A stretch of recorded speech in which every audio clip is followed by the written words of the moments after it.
नमस्कार बच्चों। तो आज हम लोग देखने वाले हैं S C Verma chapter number 8 question number 32 का सॉल्यूशन। 32 में क्या बोला है बेटा? A block of mass 100 gram is move with a speed of 5 metre per second at the highest point in a closed circular tube of radius 10 centimetre kept in a vertical plane. तो ये इस तरह से circular tube है ना। तो अच्छा, मैं कोशिश करता हूँ क्या सर्कुलर ट्यूब यहीं से बना लेने की। ठीक है, तो ये एक सर्कुलर ट्यूब है इस तरह से। ठीक है, और एक और भी बना लेता हूँ मगर ये शायद बन नहीं पाएगा। चलो ठीक है, कोशिश करता हूँ यहीं पे इस तरह से बनाने के बाद इसको शिफ्ट कर देता हूँ। ठीक है, तो ये एक सर्कुलर ट्यूब हो गया बेटा इस तरह से। ठीक है, तो ब्लॉक की मास दे रखी है। मास कितना दे दिया?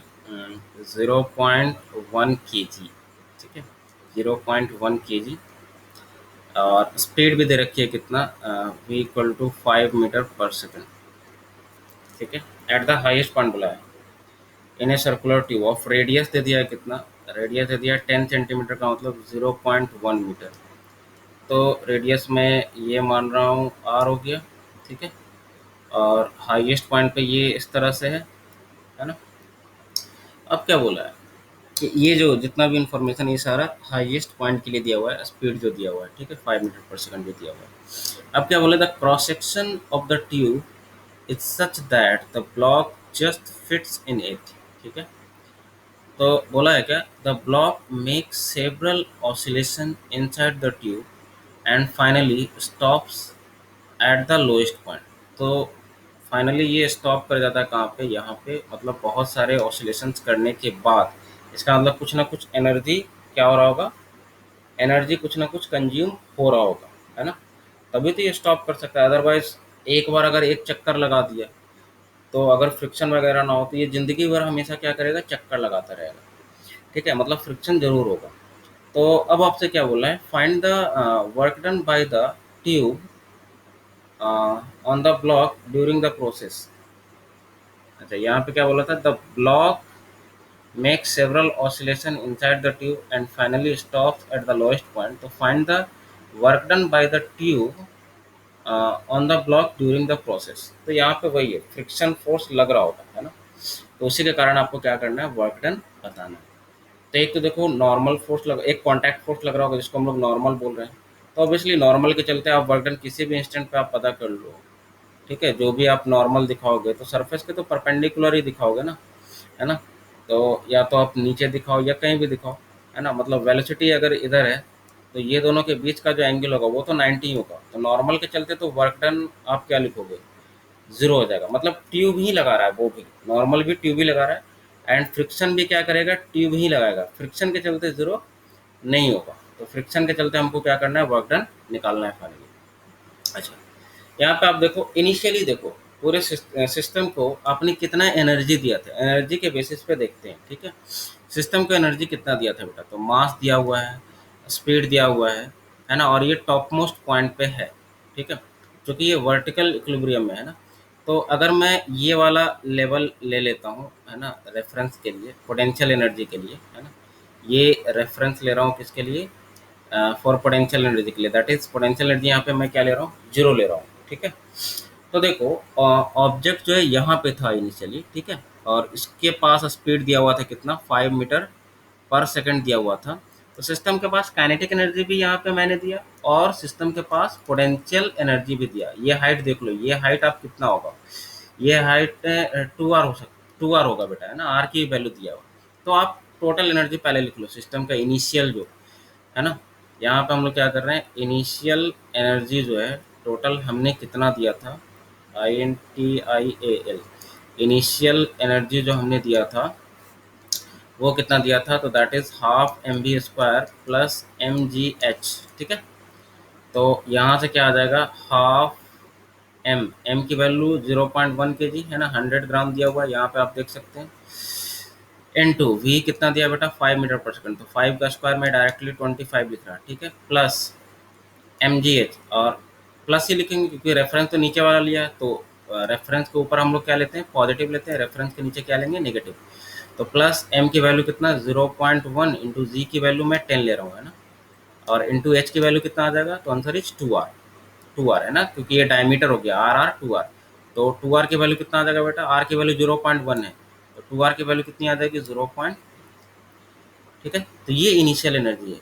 और अगर इसको सिंप्लीफाई करूँ तो ये 2.5/2, तो ये आ जाएगा 1.25, प्लस यहाँ पे ये गया गायब हो गया तो 0.2, तो ये निकल कर आ जाएगा कितना 1.45 जूल। ये इनिशियल एनर्जी था इसके पास। अब सोचिए ये सारा का सारा एनर्जी जब ये यहाँ पे रुक गया तो इसके पास कुछ भी एनर्जी नहीं। क्यों कुछ भी नहीं? क्योंकि यहाँ आया तो ये रेस्ट पे हो गया, और इसको रेफरेंस से लिए हैं तो पोटेंशियल एनर्जी भी जीरो, काइनेटिक एनर्जी भी जीरो। मतलब फाइनल एनर्जी इसकी क्या हो गई, फाइनल एनर्जी जो हो गई इसकी, फाइनल एनर्जी हो गई इसकी जीरो। ये एनर्जी खाया कौन, तो ये एनर्जी खाया कौन, फ्रिक्शन। दैट मीन्स टोटल का टोटल जो एनर्जी हो गया वर्क डन बाय फ्रिक्शन ही जो है वो कितना हो गया 1.45 जूल। क्लियर है? मतलब नेगेटिव में हो जाएगा, वर्क डन बाय फ्रिक्शन कितना हो गया होगा -1.45 जूल। तभी तो ये पूरा का पूरा एनर्जी क्या हो गया, खा गया। इनिशियली आपने जितना एनर्जी दिया था फाइनल क्या हो गया, जीरो हो गया। यहाँ पे हम लोग ऐसे करेंगे, या आपने ऐसा ही पढ़ा, थ्योरम ही पढ़ा है, क्या पढ़ा है भाई, एक तो पढ़ा गया कि work done by all forces equal to change in kinetic energy, तो होता ही है। लेकिन जब इसमें कोई नॉन कंजर्वेटिव फोर्स हो, है ना, एक तो यहाँ पे कंजर्वेटिव होता है, नॉन कंजर्वेटिव के टर्म में इस तरह से लिखते हैं, कंजर्वेटिव प्लस नॉन कंजर्वेटिव, है ना, इक्वल टू क्या हो जाएगा, change in kinetic energy. And conservative force आप ने डिफाइन किया था क्या, negative of change in potential energy. तो यहाँ पे क्या आ जाता है, work done by non conservative force, क्योंकि यहाँ पे एक्सटर्नल नहीं है ना, तो एक्सटर्नल को हम लोग क्या ले रहे हैं, जीरो ले रहे हैं, ठीक है। तो work done by non conservative force, non conservative में सिर्फ और सिर्फ कौन सा, फ्रिक्शन, है ना। एक्सटर्नल में आप नॉर्मल लोगे तो नॉर्मल का वर्क डन क्या आ रहा है, वो जीरो आ रहा है, तो एक्चुअली एक्सटर्नल में यहाँ पे नहीं ले रहा। तो यहाँ पे क्या लोगे, change in kinetic energy plus change in potential energy, तो आप ऐसे भी लिख सकते हैं, ठीक है। मतलब change in kinetic energy total कितना हुआ, change in potential energy total कितना हुआ, यही है ना।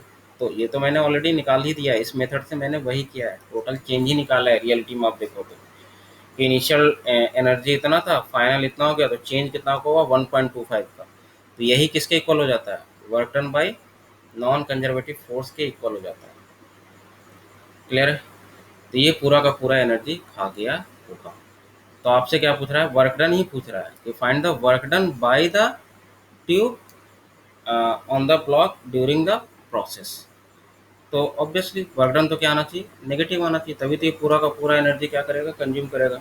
और आप ऐसे ही बोल सकते हैं फ्रिक्शन लग रहा है ना, फ्रिक्शन लग रहा है तो फ्रिक्शन तो अपोजिट डायरेक्शन में लगेगा, और डिस्प्लेसमेंट किधर हो रहा है, फ्रिक्शन एंड डिस्प्लेसमेंट दोनों अपोजिट डायरेक्शन में हो रहा है, तो इसलिए भी नेगेटिव आ जाएगा। तो आंसर यही का यही रहता है।